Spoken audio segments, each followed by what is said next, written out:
Right, Shalom.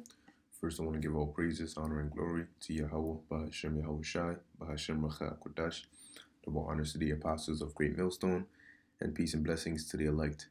Today I just want to do this topic, all right, as concerning, the spirit of prophecy, okay, and the kind of spirit, all right, to really be in, all right, because given the fact that when you really sit back, all right, and think about what it is that you're involved in, all right, and you look back and you look at the world and you see the way that the world is, the things that are going on in the world, the where people's minds are at, all right, you should be joyous, all right, glad and thankful to the Most High that he had mercy upon you, all right, to open your eyes up to this truth, okay, because not only did it come with that, but it came with spiritual elevation, all right, and really the Lord put us on a level above, regular civilians, okay, because here you have people, we've been given everything that these people seek. People are out here talking about, I'm on my journey, I'm on a spiritual journey. I ate a mushroom and boom, it unlocked my spiritual senses, so I'm on a spiritual journey.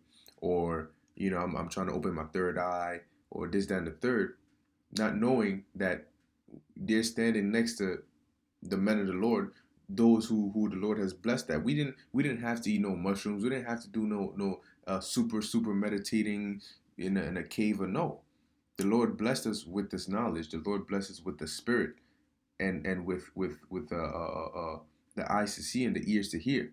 That's why we'll say a lot of things and we'll say it's all spiritual or this, that, and the third, because it's spiritual, because you have to be a spiritual to understand the words we're speaking. And for us to understand that alone is something to thank the Lord for. Okay? Being that we've been armed or gifted with the things necessary to do the work that we're doing, we really have no excuse, you know. And for those of you who are new and you see this, man, don't be lax days go by there. Don't second guess and drag your feet, man. Jump into it, man. All right, jump right into it. Okay, time is running low, man. But you want your place to be set. All right, you want your slot to be set. You don't want to lose your spot. Okay, you don't want to lose your spot, man. So I'm gonna get this precept. This is Romans chapter 12, verse 11. It says, "Not slothful in business." All right, what business is that? The business of this truth.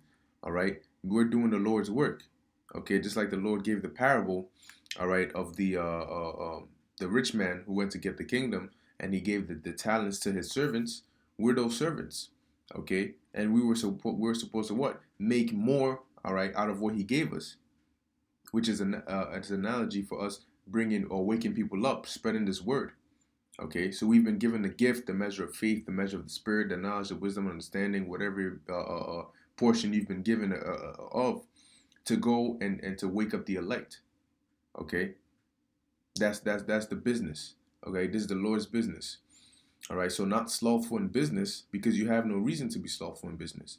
All right, it's not as though you're lacking in something on the Lord's part. It's not like the Lord didn't give you something. The Lord gave us all everything we need to do the work. All right, it says fervent in spirit, serving the Lord. And how are you going to be able to stay fervent in spirit? By meditating. All right, when you meditate upon this truth, and you meditate upon the kingdom, you meditate upon spiritual things, now you're locked into the spirit. Now your spirit is taking control. And then if let's say you meditating on the kingdom, you start getting joyous. It starts uplifting you. Now you're fervent in the spirit, because now you're like, all right, this is what I now you're in that zone of, I really want this. I really want the kingdom. So now you're like, you know what? Boom. Matter of fact, let me just do a video. Because the scriptures tell you to make it give diligence to make your calling and election sure. So now you're picturing the kingdom. You want the kingdom so bad. Now you're even more amped up to do more works to assure that you can get a spot in the kingdom. As of course we're all going to be in the kingdom, but as one of the Lord's elect. Okay, so it says serving the Lord. Okay, and that's what we have to do, man. That is the whole duty of us, to serve the Lord. Okay, to do what we've been commanded to do, and it's a very beautiful thing. Okay, yeah, we catch hell. Yeah, the world is against us, but that doesn't mean we're wrong. Just because the majority are for it doesn't mean that is right. You know, yeah, we have the truth, But we're not crazy just because the whole world is against us. No, the whole world, the world lies in wickedness. Okay, so I get this next precept. This is Hebrews chapter 11, verse 6. But without faith, it is impossible to please him. Why? Because faith, see, the Lord wants you to worship him a certain kind of way. And in order to do that, it takes faith. That's why faith is a gift from the Lord. He gives you the gift of faith, okay, in order for you to be able to worship him. Okay, so he gives you that key that you need in order to unlock certain doors. All right. So it says, but without faith, it is impossible to please him. Yeah, because without faith, you're gonna be carnal minded, and the scriptures say a carnal mind is enmity with the Most High.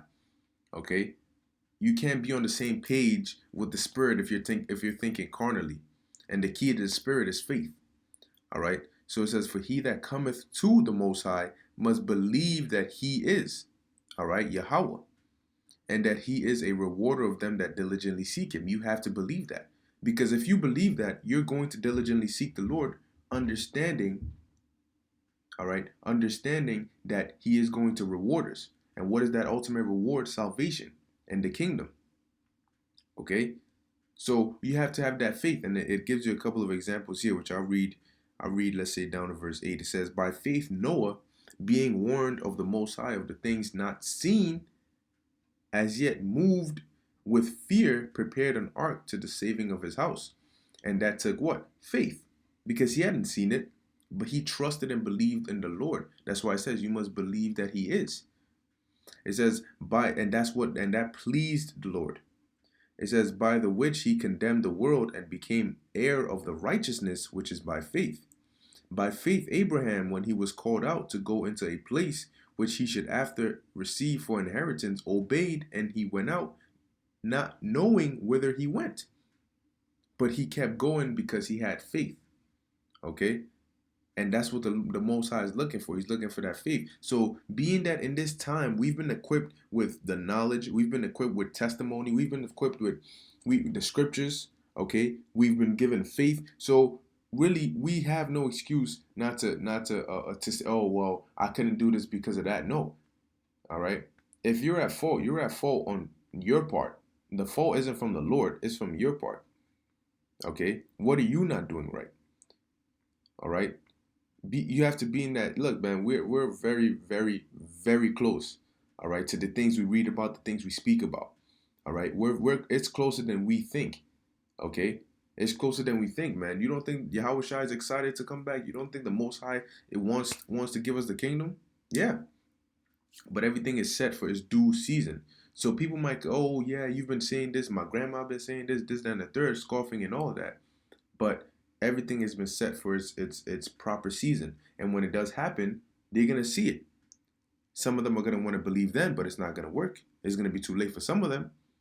But if you're of the elect, hey, the Lord is gonna have mercy on you regardless. Okay? So moving on, Hebrews chapter 6, verse 10.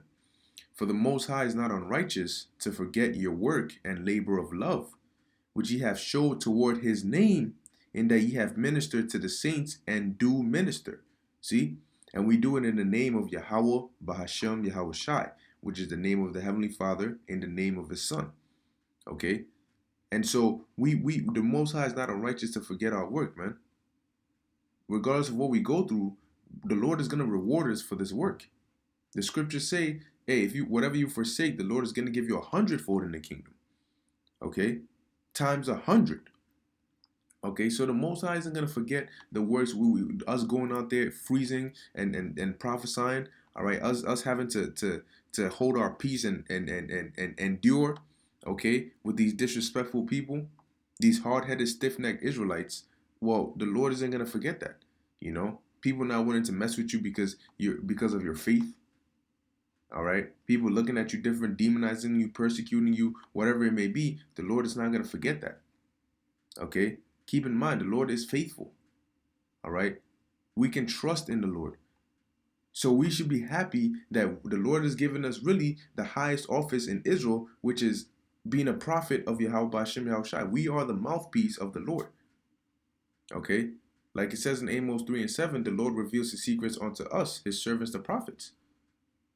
That is an honorable thing. And in the kingdom, hey, it's gonna be definitely known. The prophets are gonna be reverenced.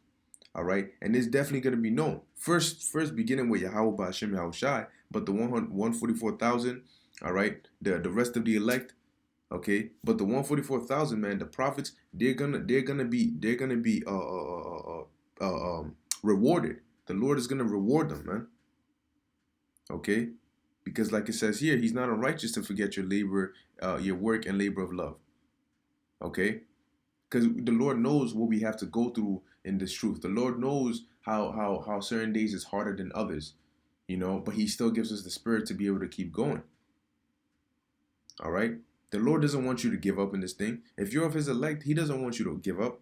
He's your father. You gotta remember that He's your father. A father never wants anything bad for his son.